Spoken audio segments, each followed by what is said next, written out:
Hello, this is Ron Paul with your weekly update for Monday, January 22nd. It's deja-vu all over again, as baseball legend Yogi Berra might have said. The politicians and media are telling us the world is coming to an end because a compromise could not be made at the 11th hour to keep the federal government in business. Republicans blame Democrats for the shutdown over their insistence on legislation to benefit about 700,000 dreamers, immigrants who were brought illegally into the country as children. Democrats make the shutdown all about Donald Trump, hoping to gain political points from his unpopular status. The media headlines are recycled from the last phony shutdown. It's all about partisanship in Washington, mainstream media tells us. The same pundits are on television demanding that the parties put aside differences and work together for the American people. Don't let the politicians and the media fool you. Despite the appearance of ferocious partisan warfare, the truth is that both political parties agree on all the important issues. Both parties support perpetual undeclared war.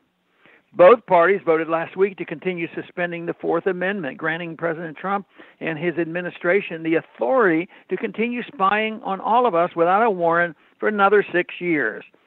So much for the Democrats' talk that President Trump could not be trusted.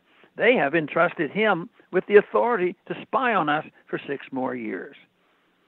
Both sides agree on no spending limits for the warfare welfare state.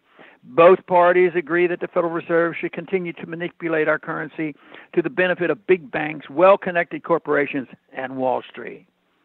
While they want to frighten us by claiming the shutdown will shut down the U.S. military, making us less safe, the fact is Pentagon operations overseas will continue without pause.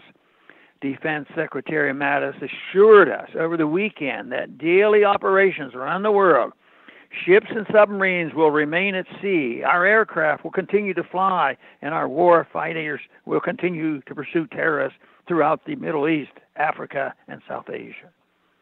In other words, the Pentagon will function as if there was no legislative branch to rein them in. But that's not new.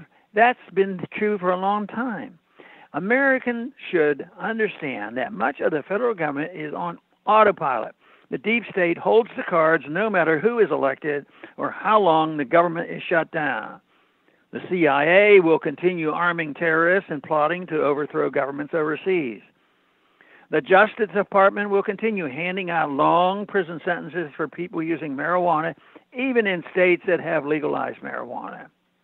The NSA will continue spying on us without a warrant and telling us it is to keep us safe and free. We are told that all non-essential personnel will be furloughed until Congress agrees to begin funding the federal government again. In fact, the real non-essential personnel are most members of Congress themselves. Perhaps their pay should be docked for each day they pretend to be in conflict. The only danger of that is, of course, is that they would reach the inevitable compromise even sooner. The only way average Americans will notice that the government is shut down will be high-profile closures of any national park or other such facilities that Americans actually want to visit. That is their way of punishing Americans. Who wins when a compromise is finally announced? Not the American people, that's for sure. The winner will be, as usual, big government.